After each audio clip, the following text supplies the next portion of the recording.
que puedo estar haciendo cada día. Především potřebujeme vozidlo pro přepravu, ať už jsme na silnici nebo v terénu.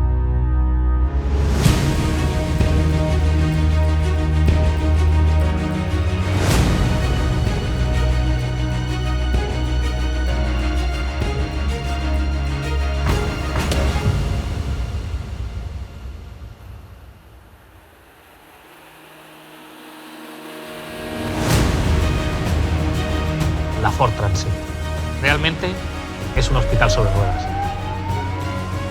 La ambulancia tiene de todo: material de electromedicina, primeros auxilios, soporte vital básico, y con ello nos ayuda a salvar vidas. Hacer giros rápidos a través del tráfico y espacios reducidos en un vehículo grande puede ser difícil. Esta ambulancia se maneja como un coche. Es más fácil de usar que otras ambulancias.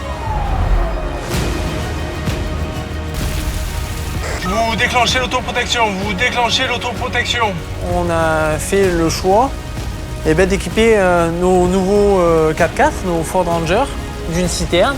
Ça n'éteindra pas le feu, mais ça permettra au feu de passer et de conserver finalement la vie et d'éviter d'avoir des blessés ou malheureusement des morts. Le Ford Ranger nous permettait de remplir nos missions auxquelles on était confrontés. C'était le véhicule adapté.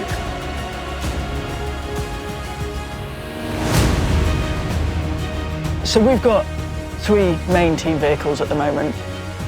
The 2 that we use most often are the Ford Rangers, and they need to be able to move reasonably quickly on normal roads to actually get themselves anywhere near. They need a certain amount of off-road capacity because quite often we'll be driving over farmers' fields to get closer to a casualty than, for example, the ambulance can.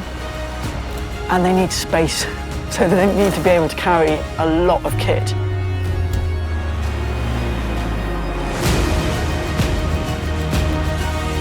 Bei uns hier in Bayern gibt es ja auch viele Wälder oder auch Berge, wo wir eben manchmal hoch müssen. Das ist nicht so einfach teilweise. Den Transit finde ich in dem Fall gut geeignet, weil er sozusagen kompakt ist. Man hat alles dabei, was man braucht. Transit ist natürlich auch ein Teil des Teams, ohne das könnten wir unsere Arbeit nicht machen.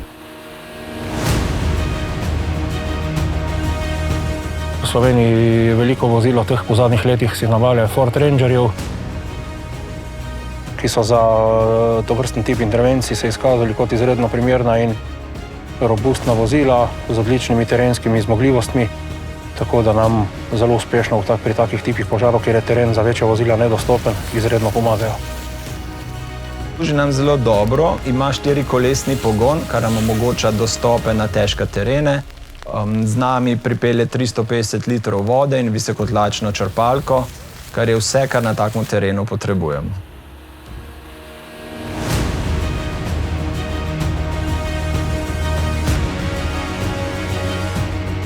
Potřebujeme vozidlo, které je spolehlivé a zvládne místní terén. Výkon je zásadní. Abychom všichni fungovali hladce jako tým, má každý z nás svůj úkol. To platí i pro Ford Ranger. Je spolehlivý, silný, snadno použitelný a dokonalý pro práci vodní záchranné služby. Musíme přepravovat lodě někdy i na dlouhou vzdálenost, dostat čluny zpět na základnu a znovu včas na vodu, bez problémů. Může to zachránit čas i život. Ranger je velkou součástí týmu. Je to záchranář, stejně jako my.